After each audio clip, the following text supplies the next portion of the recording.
Hello viewers, you are welcome to our next lecture that comprises a past perfect continuous tense.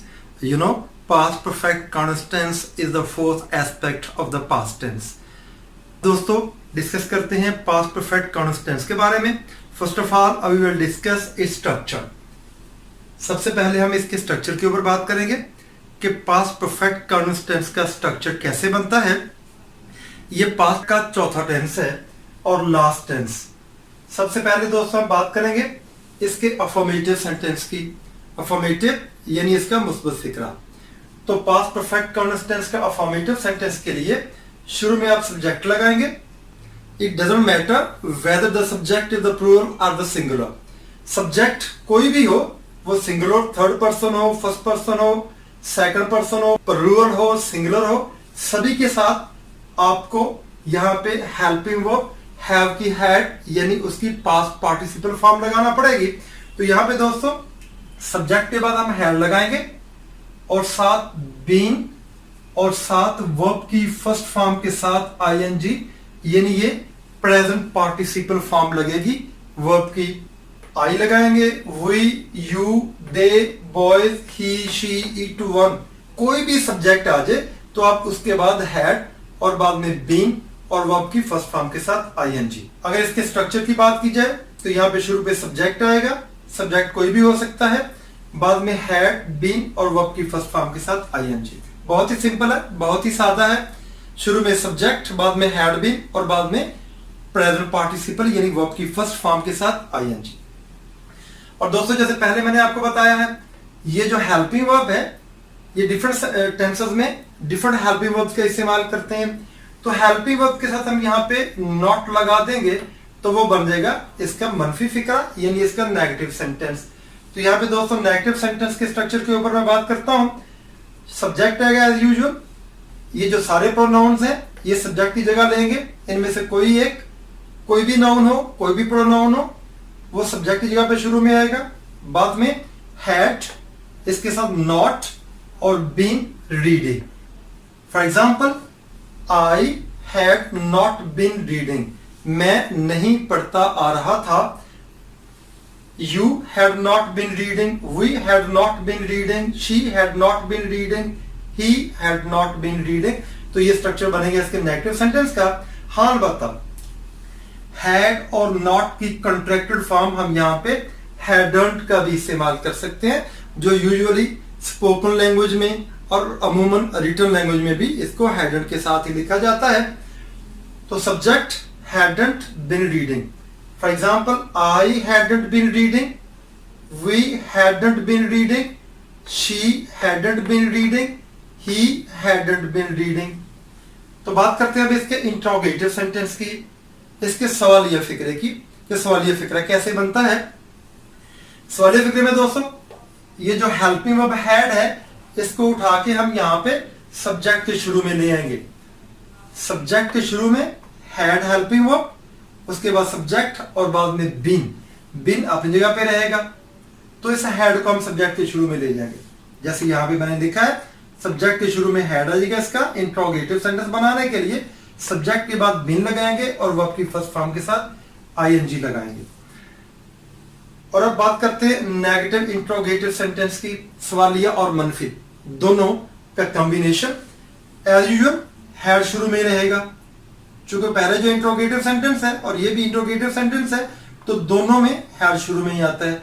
फिर subject, उसके बाद हम not लगाएंगे. For example had I not been reading. क्या मैं नहीं पढ़ता आ रहा था. Had she not been reading. Had we not been reading. Had they not been reading. हाँ बता हैड और नॉट की कॉन्ट्रैक्टेड फॉर्म हम शुरू में भी लगा सकते हैं. जिस तरह मैंने अपने पिछले लेक्चर्स में आपको इन डिटेल समझाया है कि नेगेटिव और इंट्रोगेटिव के कॉम्बिनेशन से जो सेंटेंस बनेगा उसमें हेल्पिंग वर्ब के साथ नॉट को कंबाइन करके उसकी कॉन्ट्रैक्टेड फॉर्म बना देते हैं. जैसे यहाँ पे हैड और नॉट की कॉन्ट्रैक्टेड फॉर्म हैडंट यहाँ पे हमने लगा दी है. तो हैडंट के बाद सब्जेक्ट बीन अपनी जगह पे ही रहेगा और बाद में वर्ब की फर्स्ट फॉर्म के साथ ING. For example hadn't I been reading? क्या मैं नहीं पढ़ता आ रहा था? Hadn't we been reading? क्या हम नहीं पढ़ते आ रहे थे? Hadn't she been reading? तो दोस्तों इस तरीके से hadn't शुरू में आ जाएगा सब्जेक्ट के, उसके बाद been और उसके बाद वर्ब की फर्स्ट फॉर्म के साथ ing, जैसे मैंने ये सारा स्ट्रक्चर यहाँ पे लिखा हुआ है। अब बात करते हैं दोस्तों जो WH फैमिली के क्वेश्चन वर्ड्स हैं। Why, where, what, how, which, ये जो WH फैमिली के और हाउ वाले क्वेश्चन वर्ड्स हैं, इनको हमने हैड से भी शुरू में लगाना है। जैसे ये इंट्रोगेटिव सेंटेंस है, ये वाला भी इंट्रोगेटिव सेंटेंस है, इससे पहले हम इनमें से किसी एक को लगा देंगे, उसके बाद फिर आएगा सब्जेक्ट, जैसे यहां पे मैंने लिखा हुआ है, फिर बिन रीडिंग एज यूजुअल वैसे का वैसे आएगा।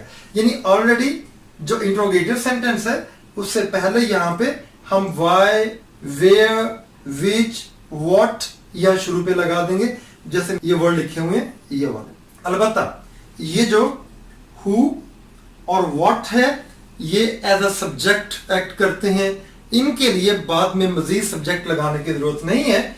जैसे यहाँ इनके बाद हमने यहाँ पे हैड लगाया और उसके बाद सब्जेक्ट लगाया, इसके इंट्रोगेटिव सेंटेंस बनाने के लिए यहाँ पे हैड के बाद यहाँ पे सब्जेक्ट नहीं लगाएंगे, जैसे यहाँ पे लगा हुआ है।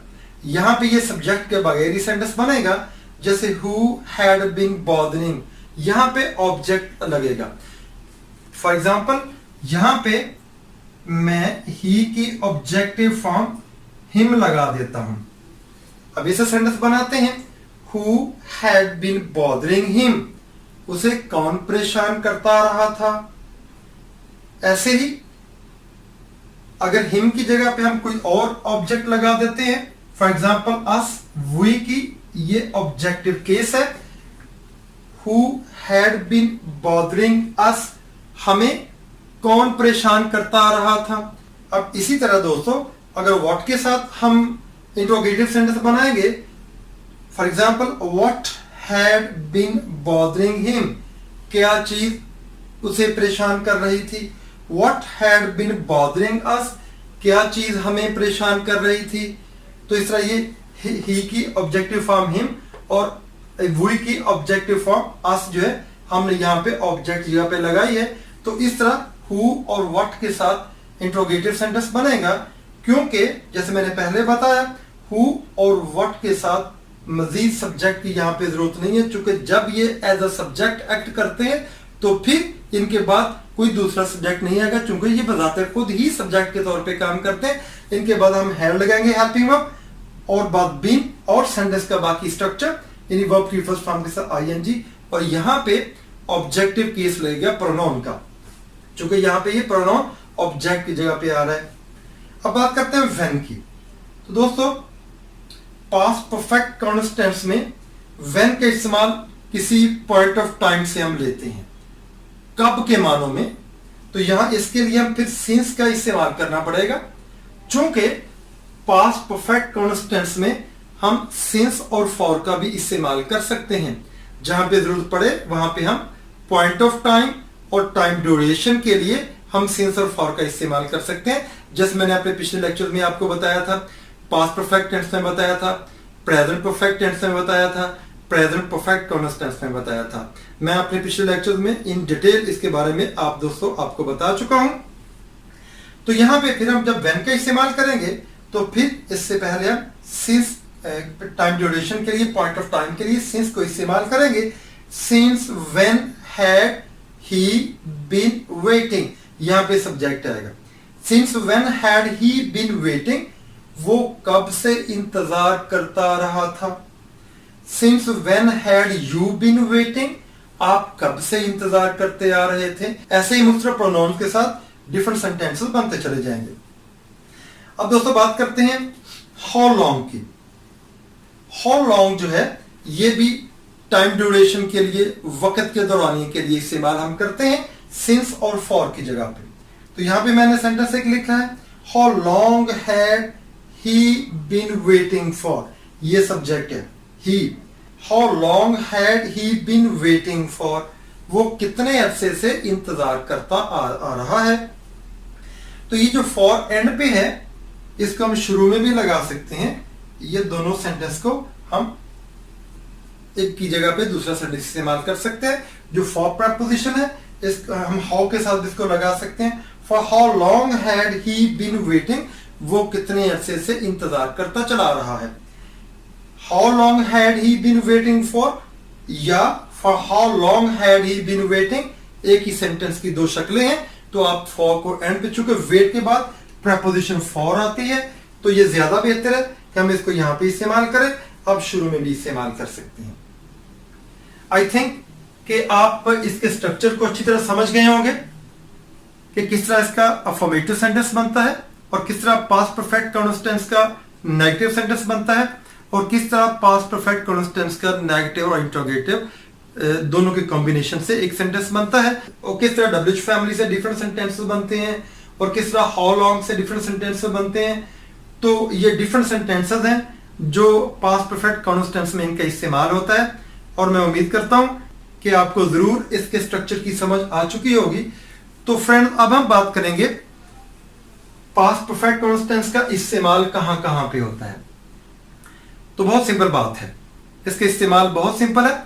माजी में किसी कंटिन्यूइंग एक्शन का इस्तेमाल करते हुए हम पास्ट परफेक्ट कॉन्स्टेंस का इस्तेमाल करते हैं। For past continuing action in a period of time, माजी में एक वक्त के दौरानिए में एक काम होता चला आ रहा था। बिफोर समथिंग एल्स हैपेंड, इससे पहले कि कोई और वाकया पास्ट सिंपल टेंस में रूनुमा हो। यानी पास्ट सिंपल टेंस से पहले जो वाकया, पहले जो काम हो रहा था वो कॉन्टिन्यूटी में था, तो उसको हम करेंगे पास्ट परफेक्ट कंटीन्यूअस टेंस में। For example, he had been studying English for 2 years, वो 2 सालों से अंग्रेजी को पढ़ रहा था। Before he went to London, उसके लंदन जाने से पहले, उसके लंदन जाने से पहले वो 2 सालों से इंग्लिश का मुतालिया करता चला रहा था। अब उसके लंदन जाने से पहले ये करेंगे हम पास्ट सिंपल में, यानी जो काम बाद में कंप्लीट हुआ वो भी पास्ट में है, जो पहले कंप्लीट हो रहा था, ये जो पहले काम हो रहा था उसको हम पास्ट परफेक्ट कॉन्स्टेंस में करेंगे। तो उसके लंदन जाने से पहले इसको हम करेंगे सिंपल पास्ट में। अब उससे पहले वो क्या करता चला रहा था उसको हम करेंगे पास्ट परफेक्ट कॉन्स्टेंस में। मजीद इसकी example, by the time Sonia arrived home, Sonia के घर पहुंचने के वक्त तक, she had been driving for 5 hours, वो 5 घंटों से ड्राइविंग करती चली आ रही थी। सोनिया के अपने घर पहुंचने से पहले वो 5 घंटों तक के लिए ड्राइविंग करती चली आ रही थी। क्योंकि वो घर बाद में पहुंची, गो ये भी पास्ट टेंस है, और उससे पहले जो काम हो रहा था उसको हम पास्ट परफेक्ट कॉन्स्टेंस में करेंगे। तो लिहाजा bye the time Sonia arrived home, कि सोनिया के घर पहुंचने के वक्त तक, यानी जब सोनिया घर पहुंची, तो ये सिंपल पास्ट में करेंगे। अब उससे पहले वो क्या करती चली आ रही थी, she had been driving for 5 hours, वो 5 घंटों तक के लिए ड्राइविंग करती चली आ रही थी। तो दोस्तों ये था पास्ट परफेक्ट कॉन्स्टेंस, जिसका मैंने यहाँ पे इन डिटेल इसका स्ट्रक्चर आपको समझाया है और इसका यूज कहां कहां पे इसका इस्तेमाल होता है, इसके बारे में मैंने आपको 2 सेंटेंसेस यहाँ मिसाल के तौर पर लिख दिए हैं, और ये बात भी समझा दी है कि पास्ट सिंपल और पास्ट परफेक्ट कॉन्स्टेंस का आपस में क्या लिंक है और किस तरह इनका हम यहाँ प्रैक्टिकली इस्तेमाल करते हैं। तो ये था पास्ट परफेक्ट कॉन्स्टेंस। समझना बहुत आसान है, बहुत इजी। सब्जेक्ट हैड बीन और वर्ब की फर्स्ट फॉर्म के साथ आईएनजी, बहुत simple. He had been running for 2 hours, वो 2 घंटों से दौड़ता चला आ रहा था। She had been waiting for his friends for 5 hours, वो अपने दोस्तों का इंतजार 5 घंटों से कर रही थी। तो ये बहुत ही सिंपल है, सब्जेक्ट बाद में हैड बीन और बाद में वर्ब की फर्स्ट फॉर्म के साथ आईएनजी। और जब आपने इसका इंट्रोगेटिव बनाना है तो इसी हैड को फिक्र के शुरू में ले आएंगे, तो इसका बनेगा इंट्रोगेटिव सेंटेंस। और अगर नेगेटिव बनाना है तो जो अफर्मेटिव यानी मुस्बत सेंटेंस है उसमें हैड के साथ हम नॉट लगा देंगे, तो उसका नेगेटिव बन जाएगा। ऐसे बाकी इसके दूसरे स्ट्रक्चर जो है, मैं उम्मीद करता हूं कि आपको इस टेंस की अच्छी तरह समझ आ चुकी होगी, और ये बहुत सिंपल है, बहुत आसान है। मेरा अगर ये लेक्चर आपको पसंद आया है तो आप इसको लाइक भी करेंगे और सब्सक्राइब तो जरूर करेंगे, आई होप सो। और इसमें जो नीचे बेल आइकॉन है इसको भी आप क्लिक कर देंगे ताकि जो ही मेरा नेक्स्ट लेक्चर अपलोड होता है तो उसकी नोटिफिकेशन आपके सामने स्क्रीन पे आ जा करेगी। और सब्सक्राइब करने का फायदा ये है कि जो ही आप अपना यूट्यूब का पेज खोलेंगे तो मेरी हर नई अपलोड होने वाली वीडियो आपके पेज के ऊपर डिस्प्ले हो जा करेगी। तो मेरे अगले आने वाले लेक्चर तक के लिए all the best, take care, अपना ख्याल रखिएगा। फ्रेंड्स, मैं उम्मीद करती हूँ कि आप हमारे चैनल को शेयर भी करेंगे, लाइक भी करेंगे और सब्सक्राइब तो ज़रूर करेंगे। इससे हमारे वीडियो लेक्चर्स आप तक पहुँचते रहेंगे। Thank you.